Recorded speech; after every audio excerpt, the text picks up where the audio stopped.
Isabel দ্রুত কাজে লেগে পড়ে। সে দিনরাত কাজ করতে থাকে, কিন্তু সুতা শেষই হয় না। তখন সে বুঝতে পারে যে এটা কোনো জাদুই রেশমি সুতা, এজন্যই শেষ হচ্ছে না। আর তার স্বামী তাকে আটকানোর জন্যই এই জাদুর সুতা দিয়েছে তাকে। খুব দুশ্চিন্তায় পড়ে যায় সে।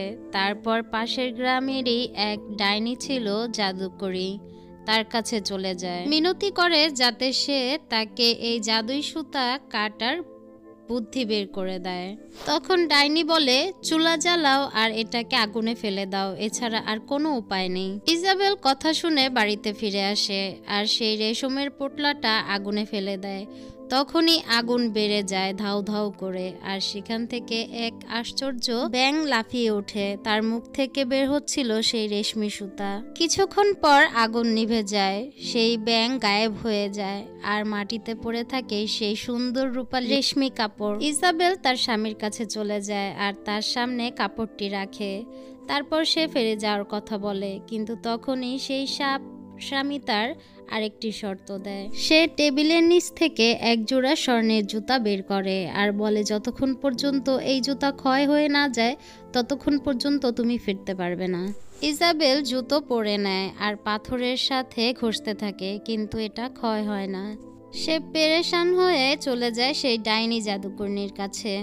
সেই ডাইনি জাদুকর্ণী বলে, তুমি এই জুতোগুলোকে লোহারের কাছে নিয়ে যাও। তাকে বলো জুতোগুলো ততক্ষণ তাপ দিতে যতক্ষণ আগুন সাদা হয়ে না যায়। ইজাবেল লোহারের কাছে চলে যায় আর এটা তাপ দিতেই 3 দিনের মধ্যেই ক্ষয় হয়ে যায়। আর সে আবারও একবার তার স্বামীর কাছে যায় অনুমতি নিতে। তখন তার স্বামী তাকে বলে, ঠিক আছে তুমি যাও, তবে তোমার জন্য ঠিক হবে না যে তুমি তাদের কাছে খালি হাতে যাবে, তুমি তাদের জন্য কেক বানিয়ে নিয়ে যাও। কিন্তু তার স্বামী চালাকি করতে গিয়ে মহলের সব আসবাবপত্র লুকিয়ে ফেলে, যাতে খামির করার জন্য তার কাছে কোনো আসবাবপত্রই না থাকে। ইজাবেল চিন্তায় পড়ে যায় যে নদী থেকে পানি আনবো কি করে আর খামিরই বানাবো কিভাবে। ইজাবেল কিছুই ভেবে পাচ্ছিল না, তাই চলে যায় সেই বুড়ির কাছে। সে বলে, কোনো হাঁড়ি বা বাটির দরকার নেই, তুমি জালিতেই খামির দিয়ে জালির মুখগুলো বন্ধ করে দাও আর নদী থেকে পানি এনে খামির তৈরি করো। ইজাবেল ঠিক এমনটাই করে আর সে তৈরি হয়ে নেয় বাপের বাড়িতে যাওয়ার জন্য, আর তার স্বামীও রাজি হয়ে যায়। তাকে এগিয়ে দেওয়ার জন্য নদীর পাড়ে চলে আসে। বিদায়ের সময় তাকে বলে, 9 দিনের জন্য বাবার বাড়ি চলে যাও, 10 দিনের দিন ফিরে এসো। যখন তুমি ফিরে আসবে নদীর পাড়ে দাঁড়িয়ে বলবে, যদি তুমি বেঁচে থাকো আমার স্বামী, তাহলে সমুদ্রের ঢেউয়ের পানি দুধের মতো সাদা হবে, আর যদি তুমি মারা গিয়ে থাকো আমার মেহবুব, তাহলে এই সমুদ্রের ঢেউয়ের পানি রক্তের মতো লাল হবে। যদি দেখো ঢেউয়ের পানি সাদা, তাহলে ভাববে আমি বেঁচে আছি, আর যদি দেখো লাল হয়ে গেছে তাহলে ভাববে আমি মারা গেছি। ইজাবেল রাজি হয় আর রওনা দেয় বাবা মায়ের কাছে। বাড়িতে পৌঁছাতেই বাবা মা ভাই বোনের যেন খুশির ঠিকানা নেই। মা বাবা ভাই বোন সবাই খুশি। সে কেমন হয়েছে দেখতে, সে কি সেখানে ভালো আছে, তার স্বামী সাপের সাথে কেমন কেটেছে তার দিনগুলো, সে কি সাপ রাজার সাথে সুখে আছে। সে উত্তর দিতে দিতে ক্লান্ত হয়ে পড়ে। সে বলে সেই বিলাসিতার কথা, সমুদ্রের মাঝে নীল প্রাসাদের কথা, আর তার স্বামীর তার প্রতি ভালোবাসা আর উদারতার কথা। তার এই কথাগুলো তার ভাই বোনরা খুব গুরুত্ব দিয়ে শুনছিল। কিন্তু তার 12 ভাই এবার চিন্তা করে নেয় যে তাকে এবার সাপ রাজার কাছে যেতে দেবে না, আর এই কাজে অন্য বোনদের সাহায্য নেবে। আর অন্য বোনগুলো ইজাবেলের থেকে খুব চালাকির সাথে সেই গোপন কথা বের করে ফেলে যে সে কিভাবে নদীর পাড়ে গিয়ে তার স্বামীকে ডেকে আনবে। ইজাবেলও খুশি খুশি সেই কথাগুলো বলে দেয় যা তার স্বামী তাকে শিখিয়েছিল।